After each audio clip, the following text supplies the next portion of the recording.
Entonces, cuénteme, ¿qué opina usted de las declaraciones de Iván Duque acerca de la influencia, la participación de Estados Unidos en la independencia de Colombia? Bueno, hagamos el contexto de hoy.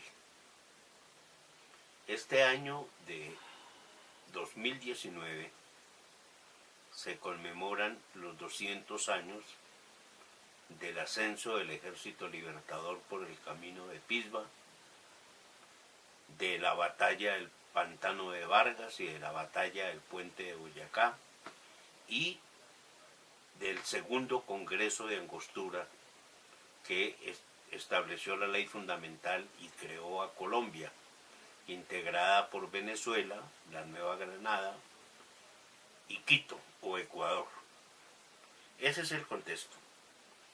Por lo tanto, más de una vez los funcionarios del Estado van a intervenir y van a hacer afirmaciones como las del señor Iván Duque, que demuestra que ni él ni sus asesores tienen realmente un dominio, al menos regular, sobre la historia de Colombia, y que en ellos prima ante todo la tarea de ser obsecuentes, de ser serviles frente al patrón del norte, frente a los Estados Unidos. Pero eso no significa que nosotros no ubiquemos a los Estados Unidos, que hizo su independencia frente a Inglaterra y que mantuvo una posición democrática y avanzada hasta casi finalizar el siglo XIX. Pero recordemos entonces lo siguiente, ¿cuáles fueron los hechos? Es muy posible que don Francisco Miranda, o no, no es posible, así fue el hecho, don Francisco Miranda, nuestro precursor de la independencia, que luego de que se ve obligado a abandonar el ejército español con el que apoyaba la guerra de independencia norteamericana, es muy posible que él haya conversado con los llamados padres fundadores de los Estados Unidos, con Franklin, Jefferson, Washington, etcétera, etcétera. Thomas Paine, que a pesar de ser inglés, fue el que fundamentó toda la teoría de los derechos del hombre, y que les haya sugerido y les haya planteado la independencia. Y no es extraño, y encuentra uno nociones en sus memorias y en su diario, que ellos hayan manifestado su interés. Ese interés no era extraño, porque al fin y al cabo la independencia de los Estados Unidos y lo que sería la independencia de América del Sur era un solo movimiento de carácter histórico universal contra los viejos regímenes feudales y las monarquías absolutas que se encontraban ya en su momento de declive. No es nada extraño, pero de ahí a que hayan dado apoyo hay una gran diferencia. Es posible que hayan tolerado que del puerto de Nueva York salieran digámoslo así, las 3 naves que don Francisco de Miranda armó para tomarse Carúpano y Coro en 1806 y que se hayan hecho, por decirlo en lenguaje popular, los de la vista gorda. Pero participación directa no, porque Estados Unidos en ese momento era aliada de España y aliada de Inglaterra, que en medio de la guerra que se inició en el año 76 respaldaban sus aspiraciones a la independencia. Y por lo tanto no podían como Estado, pues, armarle trifulca a quien nos estaba apoyando en su propia independencia. Por eso los Estados Unidos se declaró neutral. Y durante los años clave de 1810 a 1812, Estados Unidos tuvo que enfrentar otra guerra con Inglaterra, y de 1812 a 1815 nuevamente la pelea con Inglaterra por el territorio del Canadá. Por lo tanto, necesitaba contar con España. Además, adelantaba negociaciones con España y Francia para que le vendieran la Luisiana y con España para que le vendieran la Florida. Su política, por lo tanto, exterior fue neutral. Sin embargo, hay algunos hechos muy claros. en 1819, o sea, en diciembre de este año va a ser 200 años, asistió un delegado al Congreso de Angostura, que se realizó en la ciudad de Angostura, en Venezuela, que hoy se llama Ciudad Bolívar.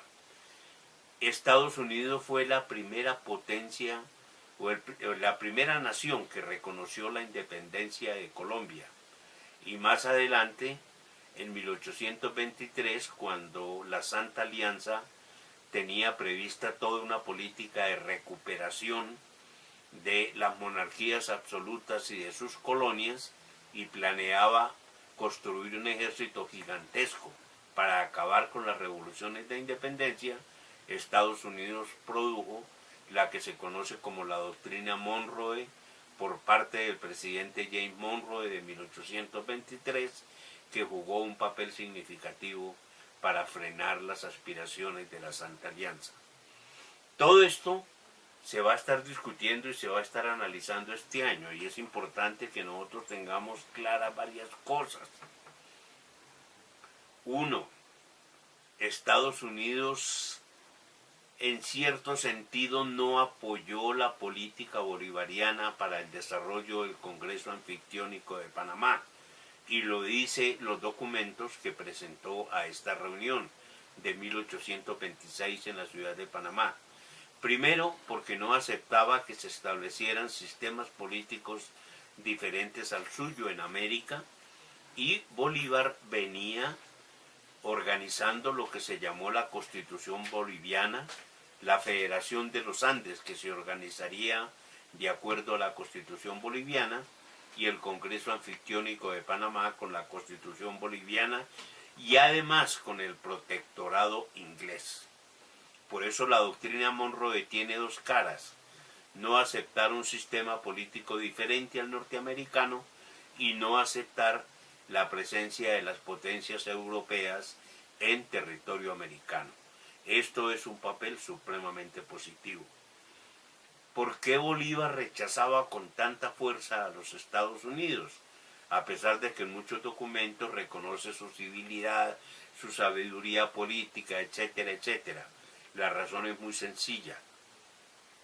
La Constitución boliviana, hecha pues con nombres criollos, pero al estilo del régimen que dominaba en Inglaterra, era una clara manifestación de las aspiraciones monárquicas de Bolívar, que después, desde antes y después de la Constitución boliviana, se hicieron explícitas.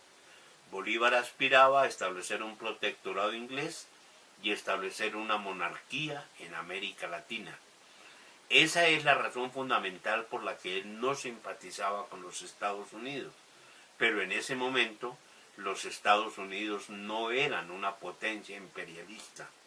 En ese momento era un país como todos los países del mundo, como fue la unificación española, la unificación francesa, la unificación inglesa, un país que estaba definiendo sus fronteras y que estaba incorporando a su territorio amplio espacio, como lo va a hacer durante gran parte del siglo XIX. Pero no era potencia imperialista. Estados Unidos se convierte en potencia imperialista a finales del siglo XIX, cuando surge en su territorio los monopolios y la preeminencia del capital financiero, y se comienza la exportación de capitales. Es a partir de ese momento, con Teodoro Roosevelt, que se plantea la política del gran garrote, que se cambia la naturaleza de la doctrina Monroe, que realmente ahora sí significa lo que la gente interpreta muy certeramente, pero del 19, de finales del 19 para acá: América para los americanos. Antes, en la época de la independencia, era otra cosa. Y nosotros, si queremos entender la historia, debemos siempre ubicarla en su contexto. Esta es la razón. Y esto nos lleva a nosotros a pensar que esta conmemoración debe estar marcada por algunos ejes que atraviesan toda la conmemoración. El primero es la recuperación de la soberanía nacional. que se logró en los campos de batalla y con las luchas populares durante del año 16-17 para acá. Antes fue un poco más compleja y más difícil la situación, pero del año 17 para acá ya es otra cosa, ha cambiado la situación internacional, a Inglaterra ya no le interesa ser aliada de España, etcétera, etcétera. Uno, la recuperación de la soberanía nacional. Otra, destacar la participación popular en la guerra de independencia, la presencia de indígenas, campesinos, esclavos, mestizos, españoles de orilla, o sea, lo que llamaban en su época españoles pobres, y el criollaje. Una presencia masiva que cualquiera que quiera medir la calidad de esta presencia, le basta con estudiar cómo fueron los motines, cómo fue la composición de los ejércitos y cómo fue la política de tierra arrasada que planteó el señor Pablo Morillo. Eso lo queremos rescatar y eso fue muy evidente en departamentos como Boyacá, en departamentos como Santander, en Arauca, en el Casanare, en todo el país, pero particularmente en estos departamentos.